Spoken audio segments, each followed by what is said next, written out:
भाजप प्रदेशाध्यक्ष चंद्रशेखर बावनकुळे यांनी भाजप चौथा उमेदवार देणार नसल्याचं स्पष्ट केलंय। सर्वच पक्षांकडे पुरेसा कोटा आहे आणि त्यामुळे उगाच चुरस निर्माण करण्यात अर्थ नसल्याचं बावनकुळे यांनी सांगितलं। त्यामुळे राज्यातील राज्यसभेच्या 6 जागांसाठी 6 उमेदवार बिनविरोध निवडून जाणार हे स्पष्ट झालंय।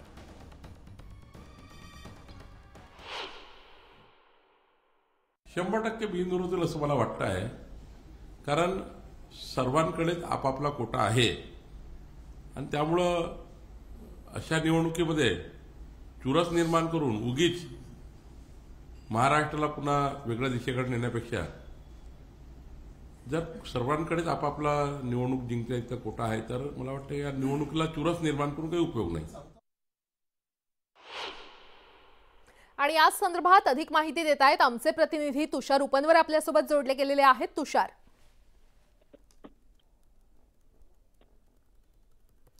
तुषार, माझा आवाज तुमच्यापर्यंत पोहोचतोय का?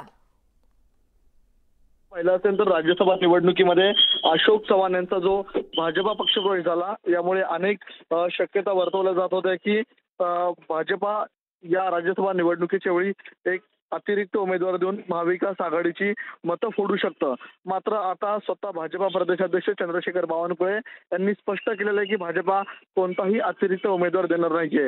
त्यामुळे यंदाची राज्यसभेची निवडणूक आपल्याला बिनविरोध होताना पाहायला मिळणार आहे, कारण की यापूर्वीच आपण पाहिलं असेल तर 6 महिन्यापूर्वी जेव्हा विधान परिषदेने राज्यसभा निवडणूक झाली होती, या निवडणुकीमध्ये भाजपाने धक्कातंत्राचा वापर करत आपल्याला विधान परिषद आणि राज्यसभेचे उमेदवार यांच्यासाठी अतिरिक्त महाविकास आघाडीची मते फोडण्यात यशस्वी झाले होते। मात्र यंदाचा भाजपाचा प्लॅन वेगळा आहे। यंदा भाजपाने वेगळा प्रयोग केलेला आहे, तर कोणतीही अतिरिक्त मतं फोडायची नाही हे ठरवून जो कोटा आहे त्या कोटानुसार या ठिकाणी उमेदवार विजयी करताना भाजपचे तिन्ही पाहायला मिळणार आहेत। मात्र अद्यापही राष्ट्रवादीचा उमेदवार कोण असेल या संदर्भातला तेच प्रसंग आहे। कोण राज्यसभेचा उमेदवार असेल राष्ट्रवादीचा हे अजून अद्याप फायनल झालेलं नाहीये।